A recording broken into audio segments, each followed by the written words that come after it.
Ahora sí pude. Ya. Ahora lo estoy Muy grabando. bien. Sí. Gracias. Harto del laberinto. Ya. Gracias. Bueno, entonces. Habíamos. Ya.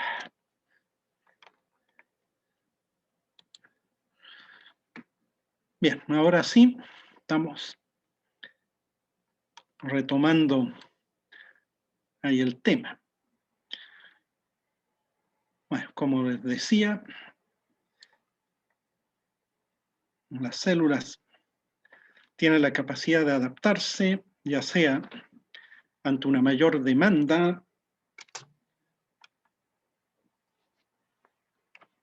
funcional o bien ante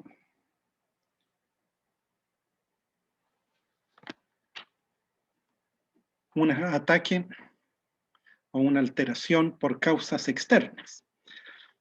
Muchos agentes ahí, como vimos, destacando la hipoxia, podríamos estar en un ambiente sin oxígeno, bajo el agua o en un lugar en la alta atmósfera, en un avión que pierde la presión, se rompe una ventana y se va el oxígeno, y hay tan poco oxígeno a 10.000 metros de altura que nos afecta.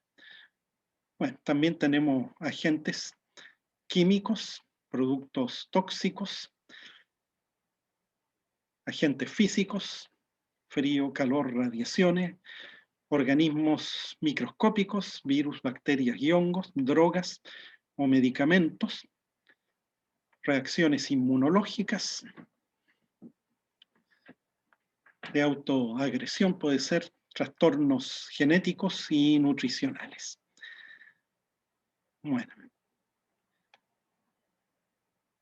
las alteraciones pueden ser reversibles, no representando riesgo vital para la célula, aunque produzcan cambios que podemos observar a nivel funcional y también morfológico. Un ejemplo muy común es la tumefacción celular, que tiene distintas etapas o grados de severidad, partiendo por la tumefacción turbia, especialmente en órganos como hígado y riñón, que cuando se produce les confiere un aspecto hinchado, un aspecto turbio, muy frecuente en infecciones graves, y estos cambios se deben a una alteración del volumen celular debido a trastornos de la concentración, especialmente de sodio en el citoplasma. Y como les decía, la causa puede estar en la membrana citoplásmica, en la bomba de sodio, que elimina el exceso de sodio que hay en el citoplasma, y el aporte de moléculas relacionadas con la disponibilidad de energía para hacer funcionar la bomba. Bueno, es importante mantener un nivel de sodio y potasio estable dentro de la célula, y hay una tendencia a que el sodio entre y el potasio se salga. Como la barrera de la membrana citoplásmica es imperfecta, esto implica de que deba extraerse con gasto de energía el exceso de sodio en la bomba de sodio, la cual puede fallar ya sea porque entra demasiado sodio por alteración de la membrana citoplásmica y se sobrepasa la capacidad de bombeo, la bomba está dañada o esta no dispone de adenosín-trifosfato ya que su síntesis está alterada. Cuando se incrementa el sodio dentro de la célula, esto implica, por razones del equilibrio osmótico, automáticamente aumento de agua, y esto causa que la célula se hincha, se agranda, y el agua se acumula en los órganos descritos, en las mitocondrias, que son centrales de energía de la célula. En un corte histológico microscópico con la tinción de rutina, vemos que en los túbulos renales hay citoplasma agrandado, el lumen del túbulo se estrecha, y esto se debe a la mayor no a la cantidad, sino que al agrandamiento de las mitocondrias. Si el daño persiste, ahora ocurre de que a nivel de las mitocondrias se redondean, pierden sus crestas, que son repliegues membranosos, y pueden agrandarse hasta 5 veces, y ahí lo vemos al microscopio electrónico como burbujas en el citoplasma.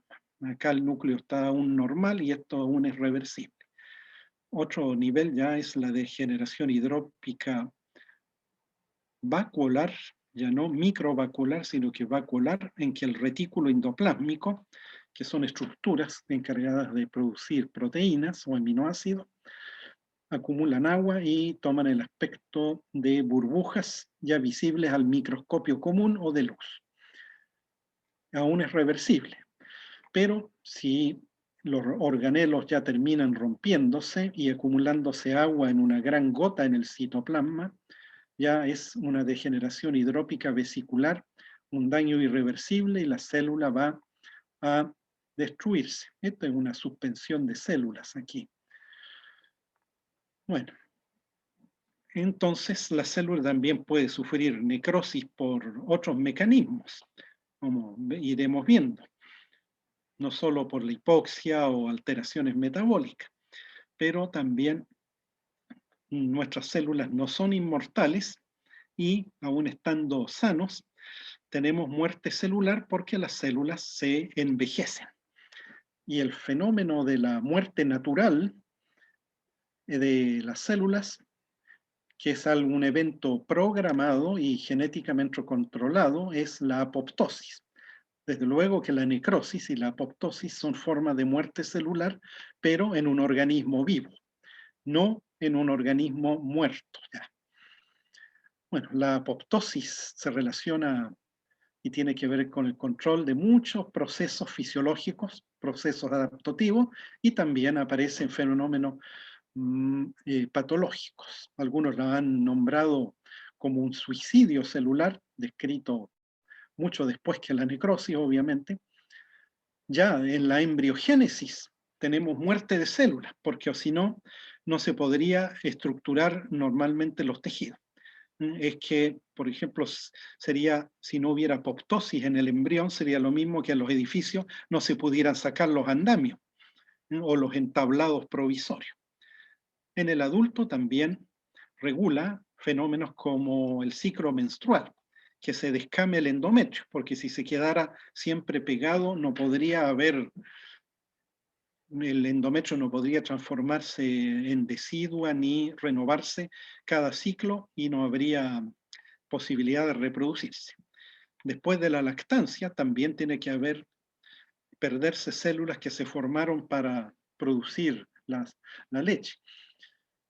Y también controlan el recambio de células en nuestro tubo digestivo, donde cada pocos días renovamos el epitelio de la mucosa, los leucocitos que ya están desgastados en la inflamación, la muerte en las neoplasias y otros. Bueno, es un fenómeno complejo, muy importante. Permite ahí que los órganos se modelen, se estructuren y regule su tamaño. También nos permite eliminar células infectadas, eliminar células que tienen un grave daño genético y que se convierten en un peligro para el organismo. Es como que si tenemos que sacar lo que ya se convierte la basura o algo así. Bueno, la necrosis es un proceso accidental que resulta en la destrucción de células y tejidos que han sufrido un grave daño ya irreversible por isquemia, por trauma y por las otras causas que ya hemos mencionado. No tiene nada, no contribuye a la fisiología normal, al desarrollo normal, sino que es como una complicación. Para estudiar la apoptosis se ha usado mucho el microscopio electrónico, que tiene una resolución mucho mayor que el óptico, pero requiere una técnica aparte. Lo primero es que en el núcleo, el ADN, se acumula en masas pegaditas como media luna, pegaditas a la carioteca o membrana nuclear. Ahí vemos cromatina normal, eucromatina, y ahí se produce la media luna donde está la flechita, condensación. Y la célula se separa, se desprende de sus vecinos, ya que los desmosomas que la unían se rompen. Aquí ustedes, cada palabra que no entiendan, se la marcan y la estudian, porque aquí no da el tiempo para que yo les explique qué son los desmosomas, pero son como las uniones entre las células. También desaparecen microvellosidades, la célula se achica, se pone densa, los organelos se aglomeran y la célula se deforma, se retuerce.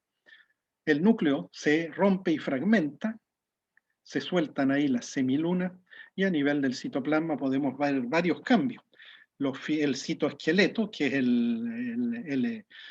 es como decirse, el armazón que le da consistencia y forma, se acumulan los filamentos de él, se acumulan ribosomas, se producen anillos concéntricos de ellos, del retículo endoplásmico, y a veces hay vacuolas también en el retículo endoplásmico liso, que es el otro. En la superficie de la célula aparecen protuberancias, vesículas que se rompen y se separan y se forman los cuerpos apoptóticos de diverso tamaño, que son como los escombros, trozos del cuerpo celular con fragmentos de núcleo, de membrana citoplásmica, de citoplasma, con organelos aún intactos.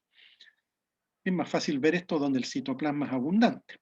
Y estos cuerpos apoptóticos, que son los restos celulares, bueno, inmediatamente ahí viene, es como que voy a una clínica y por ejemplo, dejo caer el envase de un Super 8 y ¿qué pasa? Inmediatamente llega una señorita del aseo con un escobillón y una pala y se lo lleva. Entonces, viene una célula epiteliada adyacente, o más bien un macrófago, que es una célula que elimina los restos y lo engulle todo esto y lo digiere, lo degrada con sus enzimas a nivel de los lisosomas, que son organelos especializados en producir enzimas, y se reduce a unos cuerpos residuales pequeñitos con material amorfo, o bien gotas lipídicas y figuras de mielina, o sea, escombros muy pequeños que se van eliminando. Sin embargo, podemos ver algo a la microscopía de luz, que la célula se encoge, se torna achurrascada o como retorcida, con protuberancias o vesículas que se desprende formando los cuerpos apoptóticos. Con el HE, más bien se ve como unas masas rosadas, eosinofílicas, redondeadas y ovales, de citoplasma con o sin cuerpo o material nuclear. Bueno, en el hígado, en la hepatitis, se ha descrito los cuerpos de Councilman y cuerpos tingibles, que se ve es un hepatocito apoptótico. Por ejemplo, llega un virus de la hepatitis e infecta la célula viendo que ya no se va a recuperar, se suicida y forma este cuerpo que es como un globulito acidófilo. En los folículos linfáticos de ganglios o tejido linfático tenemos que aparecen en su centro germinal los cuerpos tingibles, que son cuerpos apoptóticos. Métodos que hay: microscopía electrónica, microscopía de luz, y un hallazgo, un criterio muy útil es que el núcleo explota y se fragmenta, cariorexis. Hay otras técnicas también de electroforesis, citometría de flujo, inmunohistoquímica, técnica de túnel y de ICEL, que no describiremos por ahora en detalle, que reconocen la cromatina fragmentada. Bueno, etapas, como vimos, aquí está como en un círculo. Número 1, semilunas de cromatina. Eso es el primer episodio. Luego ocurre retracción, deformación, formación de vesículas con los cuerpos apoptóticos. Acá, ahí está el núcleo con las semilunas y la célula se ha deformado, acá se ha achicado. Número 3, fagocitosis por macrófago. Ahí está esquematizado. 5, degradación dentro de los lisosomas. Aquí están. 4, 5 y 6, reducción a un residuo irreconocible. y descamación al lumen glandular, con degradación similar. Ahí está el lumen, donde se expulsa este cuerpo apoptótico. En todo esto es la microscopía electrónica. Y la célula, ¿por qué se retrae? Se achica la célula porque ya se seca, pierde agua y sodio, ya falla el sistema de transporte electrolito.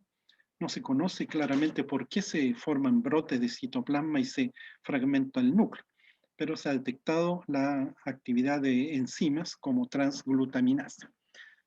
Las proteínas esenciales de las células se hacen insolubles y vienen a situarse como una coraza rígida en la superficie interna de la membrana y le da eso estabilidad y se mantiene.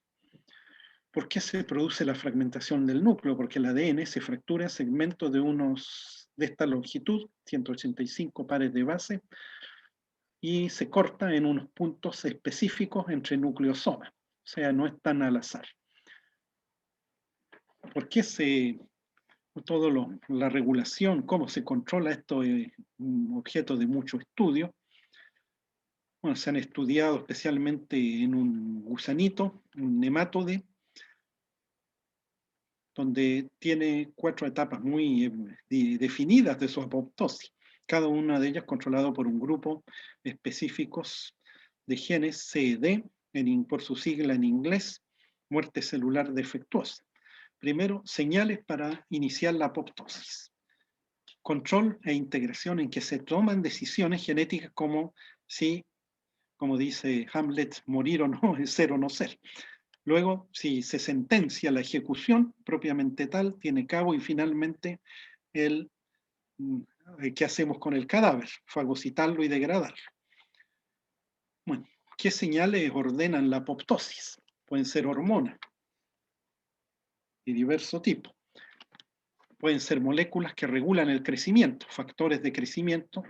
Pueden ser citoquinas, muy de moda ahora porque el daño que produce, por ejemplo, el coronavirus es por la tormenta de citoquinas, mediadores inflamatorios que causan un daño por inflamación, que se transmiten por la membrana hasta algunas moléculas intracelulares y también mecanismos internos como la unión de glucocorticoides, en el fondo son como hormonas de la suprarrenal, a receptores nucleares.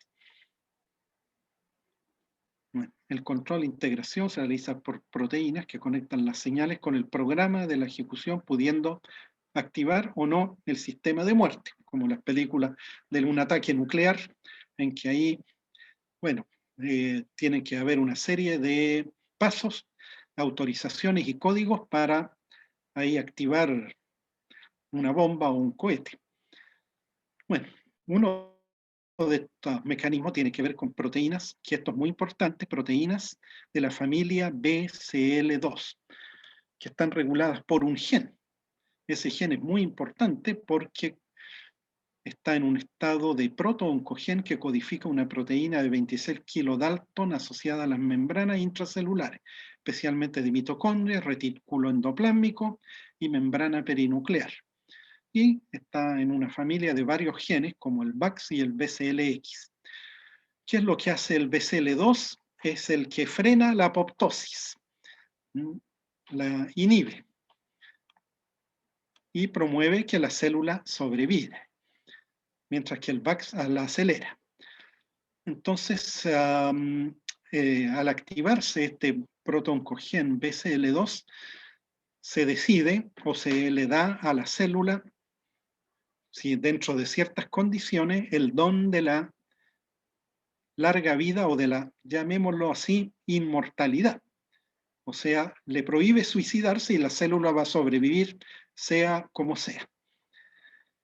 Bueno, pero hay otros genes que participan en esto, porque digamos, no es un gobierno donde hay un dictador que le dice muera la célula tanto y se muere, sino que aquí es más bien como un consejo donde todos deliberan, va a ser como la asamblea constituyente, donde unos van a decir muérase luego, muérase después, no se muera, haga esto, haga lo otro. Pero hay otros genes aquí, como el P53 y el MYC. Muy importante el P53. porque es, como dicen, el guardián del genoma, porque es como el vigilante que evalúa el daño del ADN. Bueno, muy simplísticamente, el cáncer es una enfermedad por el daño del ADN. Cuando se produce este daño, la expresión de la proteína P53 para la fase de G1, de síntesis del ciclo celular, y eso permite que se repare el daño. Obviamente, ¿no? Que si el auto está con una falla muy grave, se está recalentando, es como que hubiera un mecanismo que diga, oh, si seguimos así, el motor se va a fundir, y apaga automáticamente el motor y evita que se funda. Y da tiempo para que se produzca la reparación del daño. Pero también puede producir la apoptosis cuando el daño es irreparable, y por lo tanto es como es como que en la junta de médicos es el jefe o algo así, el más influyente, que dice, no, el paciente no tiene vuelta, desconéctelo del respirador mecánico. Bueno, ahí tienen, pero las que la llevan más son BCL2 y P53. Esto se verá desde luego mucho más en detalle en el capítulo de la neoplasia. Bueno, la proteína alterada permite que se formen poros en la mitocondria, se altere el potencial de membrana, además actúan proteasas de la familia de las caspasas, cuya acción activadora o catalítica y simultáneamente inicia y ejecuta la muerte celular mediante la rotura del citoesqueleto y del núcleo. Entonces esto es como que ya le pone las bombas para que se destruya la célula. Bueno, se liberan algunas sustancias que atraen los macrófagos y los activan de una manera tan rápida y eficaz que, a diferencia de la necrosis, no hay una respuesta inflamatoria. Como decía nuestro maestro el doctor Mucientes, la necrosis es como una célula que se suicida tirándose ahí poco menos que del gobierno regional en plena plaza pública y llamando la atención del público y de las autoridades. Llegan los reporteros, hay gran expectación. Mientras que la apoptosis es como que alguien que se suicidara silenciosamente en un lugar privado, y es como hacerse la eutanasia y que están esperando al lado para llevarse el cadáver, y todo sigilosamente. En la apoptosis no hay tumefacción mitocondrial ni de otros organelos, a diferencia de las lesiones que ya hemos visto en las fases iniciales de la necrosis. Ahí están las diferencias. Esto es muy bueno para recordar. Hay algo así, diga 3 diferencias entre la apoptosis y la necrosis. La apoptosis es la muerte programada de una célula única generalmente, mientras que la necrosis es varias células, grupos. ¿Cuál es la respuesta del tejido ahí? Fagocitar, o sea, limpiar. Mientras que acá, inflamación, llamar a bomberos, ambulancia, carabineros, en fin, porque hay mediadores que atraen las células involucradas. Morfológicamente, la célula tiende a retraerse, en la necrosis a hincharse. Los organelos suelen estar intactos, a diferencia de acá que están dañados por tumefacción, degeneración vacular, etc. La cromatina se margina y condensa, acá en cambio se fragmenta. El citoplasma se fragmenta aquí, pero acá forma brotes. La membrana citoplásmica se mantiene mientras que la necrosis se rompe. Bioquímicamente es por activación de mononucleasa, y acá más bien por la falla o destrucción de la bomba sodio-potasio. El ADN internucleosomal se cliva, se fragmenta, mientras que acá más bien las enzimas se activan. Acá hay una imagen también de las diferencias de la necrosis, célula normal, ahí con sus organelos, retículo endoplásmico, que aparecen acá las salchichas. Los otros cositos deberían ser lisosomas, mitocondrias y el núcleo. Hacia la necrosis se ve que los organelos se alteran, las mitocondrias están muy hinchadas, y aquí la célula está destruyéndose, mientras que en la apoptosis se producía la alteración de la cromatina, la fragmentación con los cuerpos apoptóticos con sus organelos, y estos cuerpos son fagocitados y degradados por el macrófago. Ahí está bastante claro, aunque tenga muchos años, la imagen parece que no ha cambiado. Bueno, ¿y para qué sirve toda esta cháchara? Bueno, que lo importante es que la apoptosis es saber qué genes y efectos de este regulan, modifican o permiten efectuar este tipo especial para conocer también procesos de la carcinogénesis, porque sería interesante activar la apoptosis de células que se han vuelto malignas. Y interesante conocer mejor el ciclo celular para parar la multiplicación de las células cancerosas y decirle, mire, o usted se normaliza o usted se muere. Cuando hay mucha apoptosis en una neoplasia, tendría mejor pronóstico, porque las células van a moverse.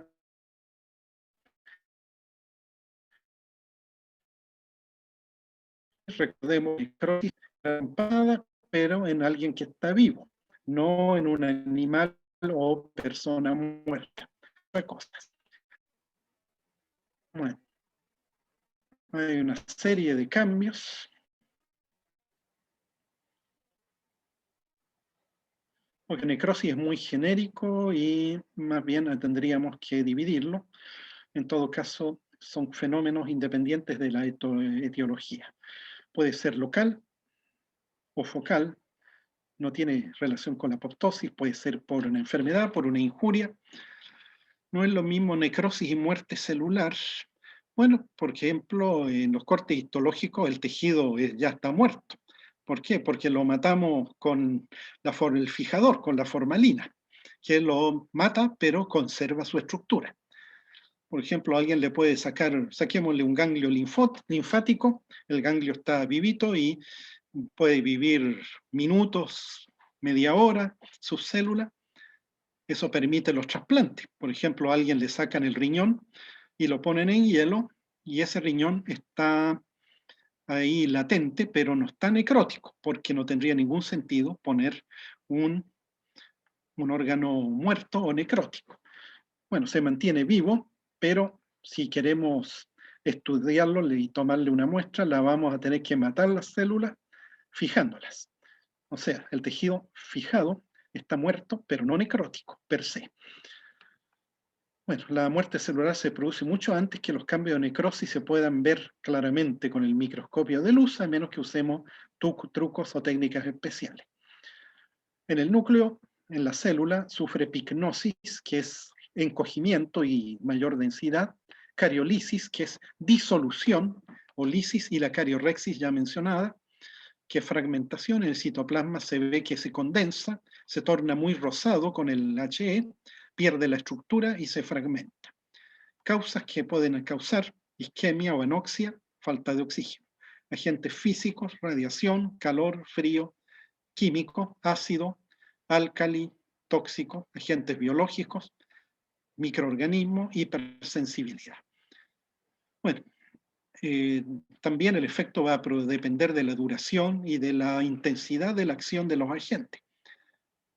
Si esto sobrepasamos o no la capacidad adaptativa, donde la célula se recupera, o bien ya no se recupera y llevamos a la muerte. Bueno, el aspecto puede variar según las características de cada agente, el tiempo de su acción y de la que están sensibles son las células afectadas. Ya sabemos que hay tejidos y células que son sumamente sensibles a ciertas injurias, por ejemplo, la anoxia para el cerebro. Por eso dice el niño que se cayó a la piscina, lo sacaron inmediatamente y se recuperó. Pero si estuvo media hora ahí o más de unos minutos, sería ya irreversible. En cambio, los agentes químicos no afectan tanto al tejido nervioso, pero sí mucho más a los órganos que trabajan con procesos bioquímicos, como el hígado o el riñón. Bueno, ¿qué produce la isquemia? Una necrosis isquémica o infarto, a menos de que por otra vía aportemos sangre por una colateral, por otra arteria generalmente. los agentes físicos, los traumas, golpes, frío, calor, electricidad, pueden causar necrosis, ya sea por acción directa o indirecta, porque también pueden afectar, por ejemplo, un agente químico o el calor podría dañar un vaso sanguíneo, producir un coágulo y causar falta de oxígeno. Energía radiante es más bien ya a nivel de citoplasma, de núcleo. Energía eléctrica es más bien porque produce una quemadura, ya sea donde entra o donde sale la corriente, y causa alteraciones de los iones por electrolisis. Los electrolitos al paso de una corriente también se alteran.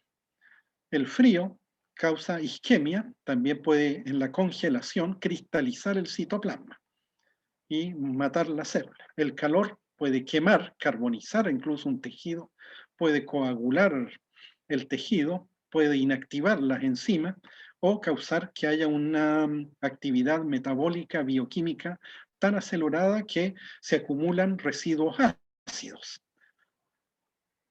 Es demasiado intenso para lo que la célula puede soportar. Bueno, traumas directos, destruye la célula desde luego, afecta su integridad. Otros agentes químicos, por ejemplo, incluso la sal y el azúcar, la glucosa, si están en gran concentración, pueden afectar la osmolaridad. Bueno, de hecho, una forma de matar tejidos es ponerlos en salmuera. Ahí se van a retraer la célula y alterar su equilibrio hidroelectrolítico y se mueren, pero quedan conservados, como en el charqui. Gases prohibidos actualmente en la guerra producen necrosis, sobre todo a vía respiratoria, como tráquea, bronquios, en fin. Tetracloruro de carbono, que se usaba como un limpiador o reactivo, prohibido también, mata al hígado. O también el mercurio puede dañar el riñón cuando es excretado a través de vía urinaria.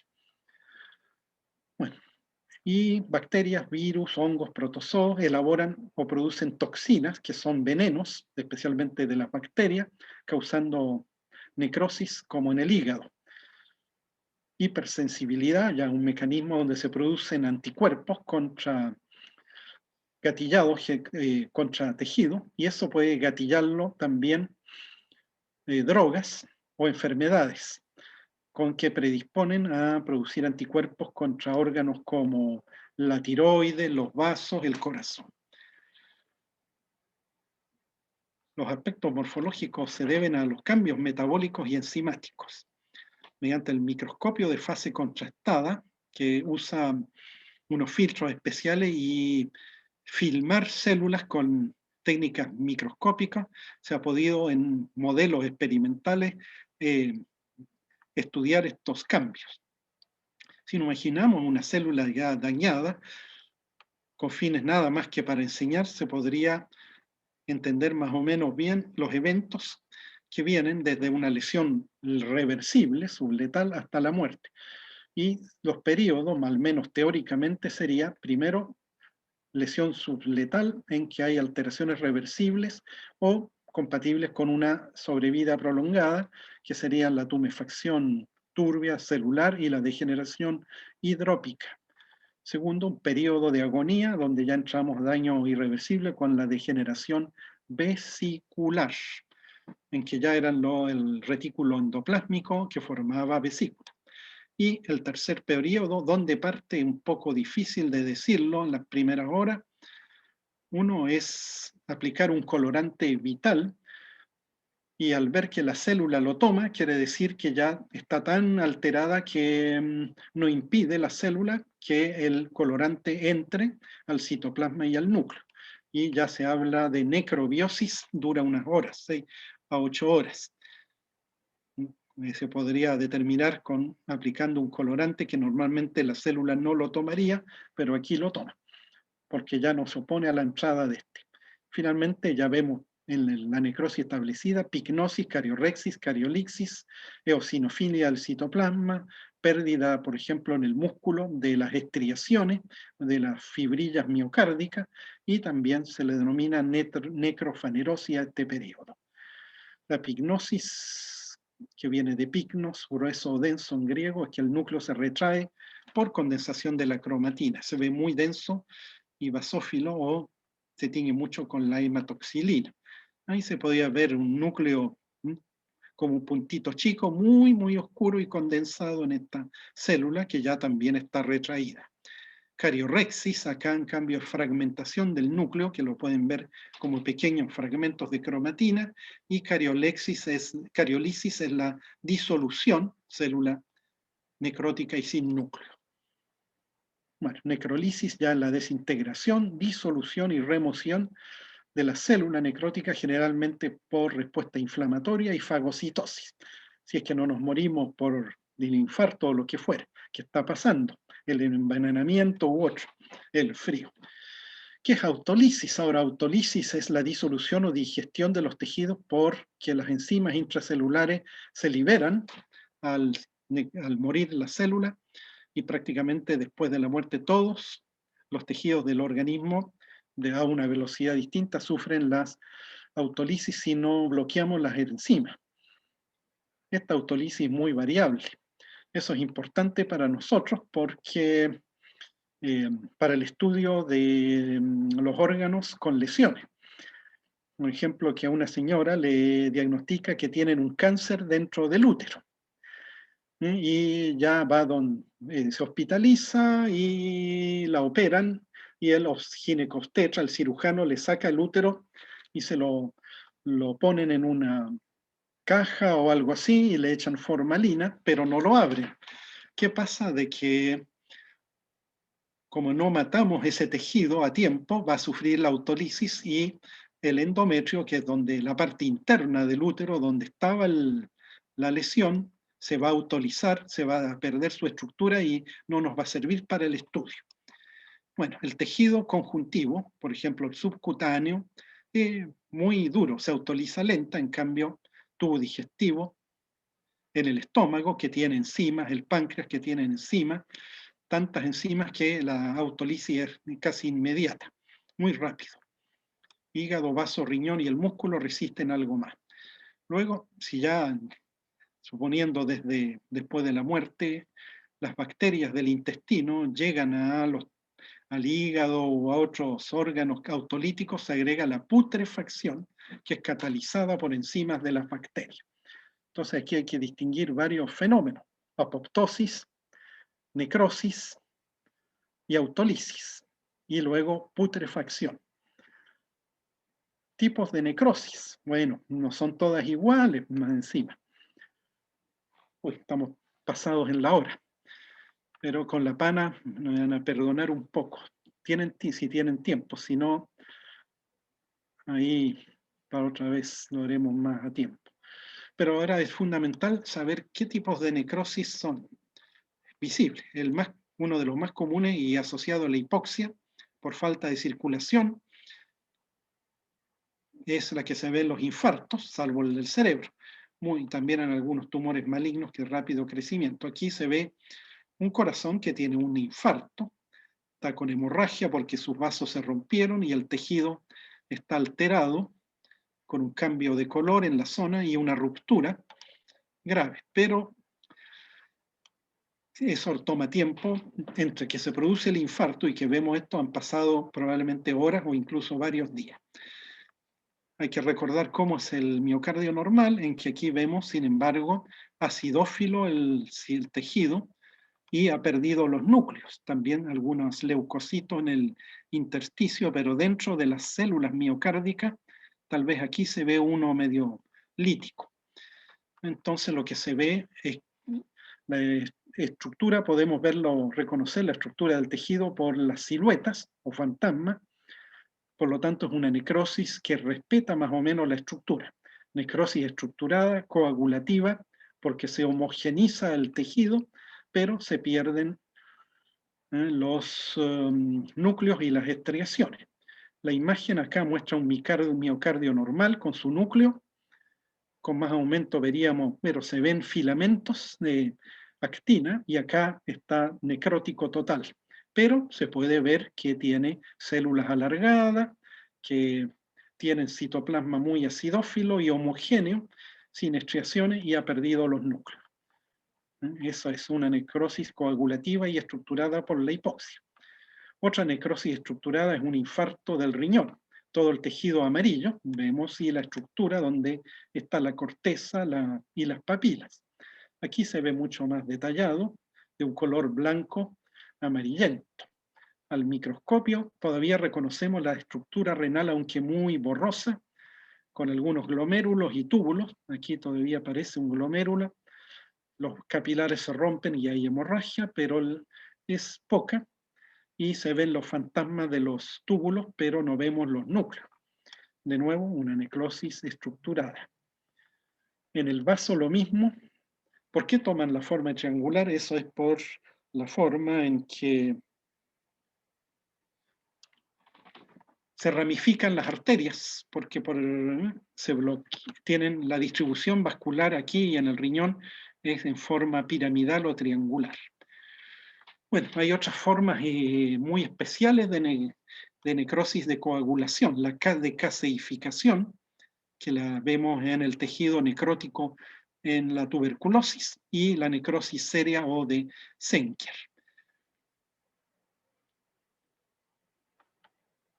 Bueno, macroscópicamente tienen un color blanquecino amarillento, la consistencia es como blanda, pero todavía no líquida, y se ve todo el tejido muy homogéneo y muy eosinófilo. En la necrosis de caseificación, aquí se ve un riñón con grandes zonas destruidas y que se han convertido en cavernas, las cuales tienen un material que recuerda al queso fundido, de ahí viene el nombre, que es tejido necrótico. Acá en cambio hay un ganglio con muchas zonas de color blanquecino amarillento que corresponden a esta necrosis coagulativa. Esto es porque se forma una mezcla de proteínas y sustancias grasas del pared del bacilo que causa la TBC, el bacilo de Koch. Se pierde toda la estructura y es muy homogéneo, algo granulogento, y además tenemos que ver los otros elementos de la lesión tuberculosa. Es una necrosis coagulativa, pero no estructurada y asociada a la respuesta que gatilla la presencia de los bacilos de la tuberculosis. Aquí es una forma de una respuesta inflamatoria tardía contra macromoléculas complejas de la pared de la bacteria. A diferencia de la necrosis de coagulación, el producto de la necrosis no sufre lisis y no se elimina, sino que queda ahí, puede calcificarse, y es un material pastoso como un puré. ¿Qué es la necrosis seria? Bueno, recuerda la cera de las velas, se ve en algunas enfermedades como la difteria, aquí erradicada, en que el citoplasma del músculo esquelético se pone muy rosado y el núcleo chiquitito y picnótico, que prácticamente ya lo mencionamos por interés histórico. Esas son las necrosis coagulativas que tenemos, la coagulativa estructurada de ciertos infartos y la no estructurada de caseificación y seria. En cambio hay otra necrosis no estructurada que es que el tejido se licúa, licuefacción, muy frecuente en el cerebro, que ha sufrido un infarto. Los tejidos sufren una rápida digestión por la actividad de los lisosomas y de hidrólisis que licúa el tejido. En el tejido afectado queda una cavidad, restos celulares grumosos mezclados con macrófagos que fagocitan el componente del tejido cerebral, la mielina, que es lipídica, y toman un aspecto espumoso. La foto no es muy buena. También se ha producido algo de hemorragia, la hemosiderina de los eritrocitos. Y también la necrosis de licuefacción, en la que se ven los abscesos, que son producidos cuando el tejido necrótico tiene infección por bacterias y se acumula pus. Entonces, necrosis de licuefacción está asociado a la formación de pus, por ejemplo, en un absceso del hígado que podemos ver aquí. Bueno, y hay tejidos que tienen una necrosis particular, exclusiva prácticamente de ellos. El tejido graso o adiposo tiene la esteatonecrosis. Se puede ver en la pancreatitis, donde se liberan enzimas digestivas, o en trauma, ya sea por cirugía o accidente, en la grasa. ocurre de que el tejido adiposo tiene triglicéridos, enzimas digestivas, por ejemplo, en el caso del páncreas, son liberadas desde las células pancreáticas hacia el tejido. Hay varias enzimas que actúan a la membrana citoplásmica de los adipocitos, se liberan los triglicéridos que almacenan, son hidrolizados, se producen ácidos grasos libres que precipitan con el calcio del plasma y eso causa depósitos llamado en este proceso saponificación. Bueno, se ve también como áreas amarillentas, opacas o blanquecinas aquí en el páncreas. Acá la histología, el adipocito ha perdido su aspecto normal y se ve unas masas de un material de un color basófilo, o sea, un poquito morado, azuloso. Bueno, también se ve mucho en mamas, por ejemplo, después de una cirugía, en que el tejido adiposo es dañado y se muere, y esto produce la liberación de los triglicéridos y se resuelve con una fagocitosis. Finalmente quedan dos tipos, la necrosis fibrinoidea, que es una necrosis que se ve afectando arterias y arteriolas, en que se produce ahí el traspaso y acumulación de proteínas plasmáticos y le da una gran eosinofilia y muy frecuente en enfermedades autoinmunes como la poliarteritis nodosa, el lupus eritematoso y la enfermedad reumática que se verán en la clase de inmunopatología. Bueno, y un tejido muerto, bueno, decimos que también puede ser muerto por una gangrena, que es una forma particular de necrosis. Se asocia generalmente a la acción de microbios que alteran la hemoglobina y le dan un color rojizo o violáceo. Pero hay dos gangrenas, la isquémica, por falta de circulación, y la infecciosa. La isquémica se ve mucho en los pies de los diabéticos o de personas que tienen arteriosclerosis y sufren obstrucción de la arteria, por ejemplo, por trombosis. Entonces deja de llegar sangre oxigenada y el tejido se muere con una necrosis coagulativa primero. Si no llegan las bacterias y no se produce la putrefacción, la piel y el tejido se va secando en la zona superficial y toma un aspecto seco, acartonado, momificado, y ahí hablamos de gangrena seca como en este dedito del pie. Bueno, esto después se puede cortar aquí viendo hasta dónde llegó y el cirujano corta hasta donde llega la sangre. Mientras que en la húmeda sí hay, porque los diabéticos a veces tienen heridas infectadas y las bacterias se meten al tejido necrótico y lo descomponen. Se ve humedad, se ve secreción, mal olor, en fin, el color que toma generalmente es muy feo, violáceo o de un color verdoso o grisáceo. Hay necrosis de licuefacción e inflamación supurativa, y este es el tejido necrótico gangrenoso, como ven, plomizo y de mal olor. A uno se le pega en el guante. Esto es muy tóxico y peligroso. Puede también verse en órganos que han tenido una inflamación aguda, necrotizante, como el apéndice, como la vesícula, como el intestino, que están inflamados gravemente. Pueden perforarse, ahí tenemos peritonitis en caso de apéndice o vesícula o intestino. Y algunos gérmenes producen gas, sobre todo los anaerobios, y ahí tenemos la gangrena gaseosa.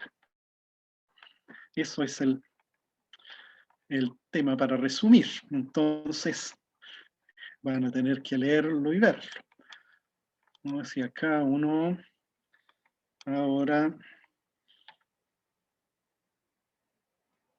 vamos a compartir, para hacer un aperitivo rápido para ver.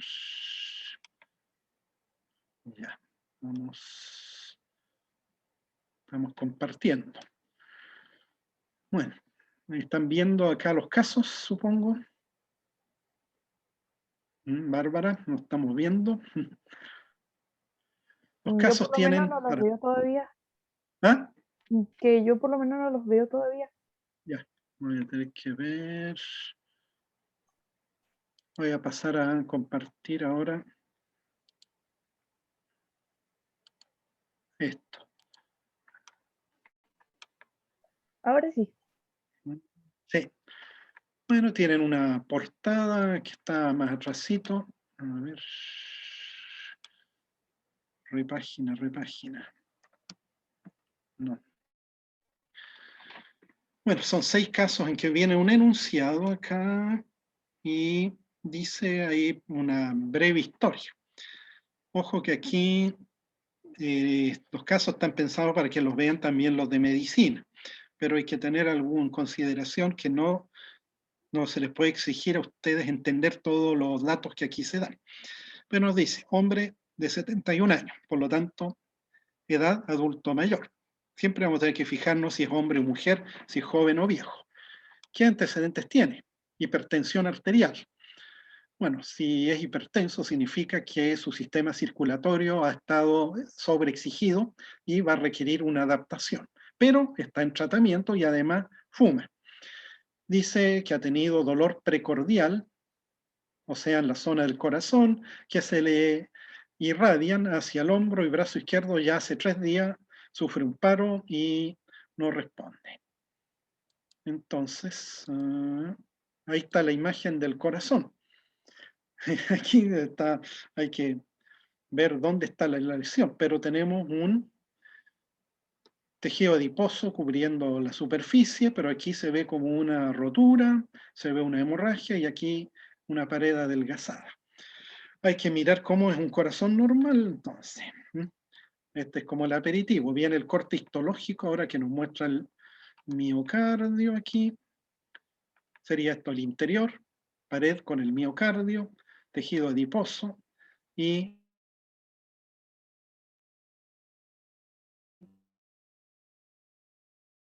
vasos sanguíneos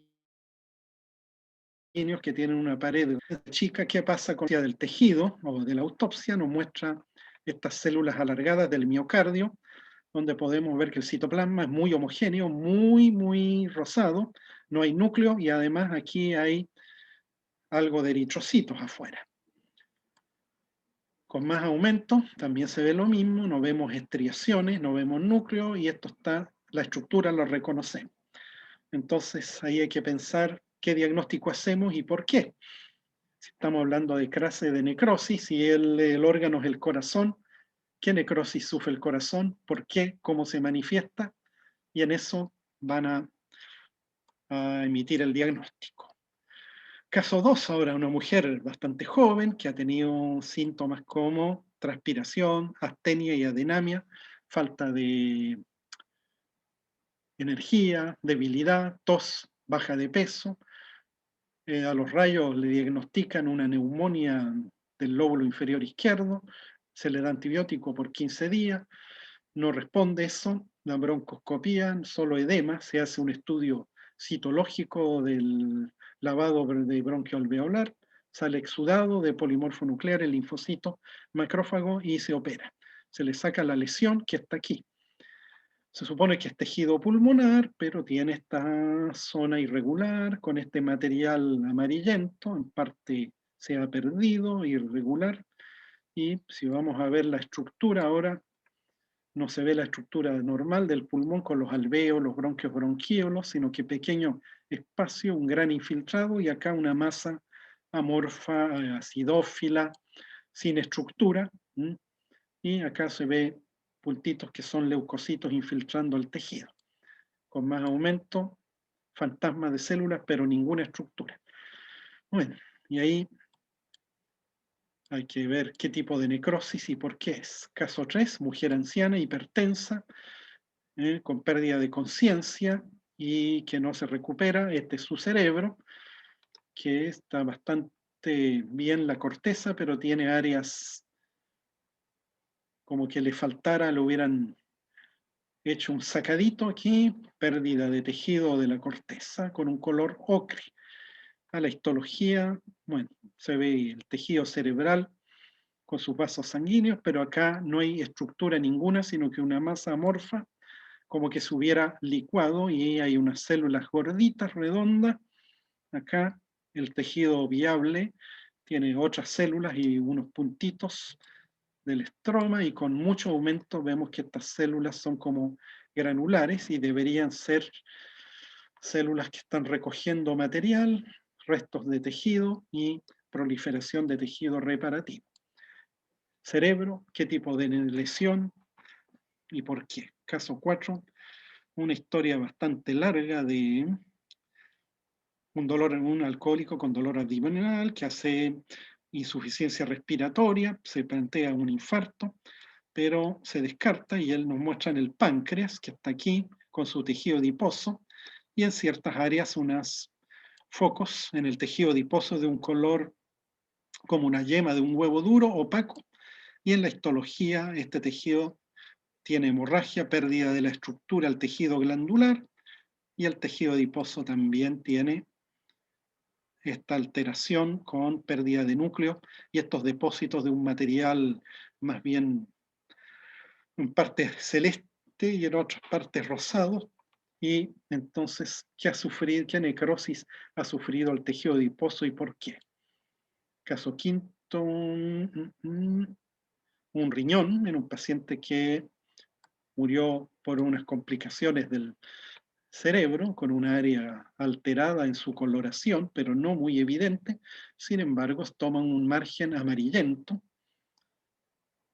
visto más de cerca, palidez, con otras áreas más moradas en la zona profunda, y a la histología se reconoce la estructura con túbulos, glomérulos y lo demás, pero en la zona afectada no hay núcleos, un aspecto fantasmal y los citoplasmas muy rosados. Tipo de necrosis, ¿por qué? Hay o no hay estructura. Y último caso, tenemos un adulto de mediana edad que tuvo una perforación del intestino, una peritonitis, con shock séptico, quiere decir que se le propagó una infección a partir de su intestino, y estos son sus riñones. ¿Cómo están? ¿Encogidos o hinchados? ¿Pálidos o de color normal? ¿Cómo se ve su tejido? ¿Estructura mantenida o no? Citoplasma de los túbulos, ¿cómo se ve? ¿Hinchado o encogido? ¿Qué aspecto tiene al mayor aumento? ¿Núcleos están? Si todavía se ve cierta estructura, la alteración que vemos era o no reversible, plantee su diagnóstico. Así se va a trabajar y lo veremos. Entonces, por WhatsApp, ahí van a decir, o por email, qué sé yo, Joaco y Matías, formamos los dos un grupo. Otros pueden ser puras damas, puros, ¿no? Pero ojalá que aquí no nos da para más, para que trabajen bien.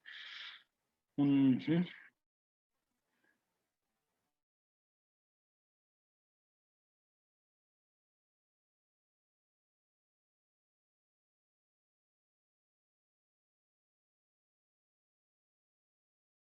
.5.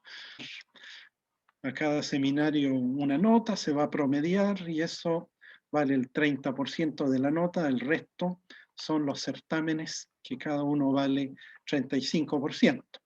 El promedio final, si es superior a 5,5, lo eximen del examen. Bueno, la otra cosa es que en todo momento pueden mandar WhatsApp o mail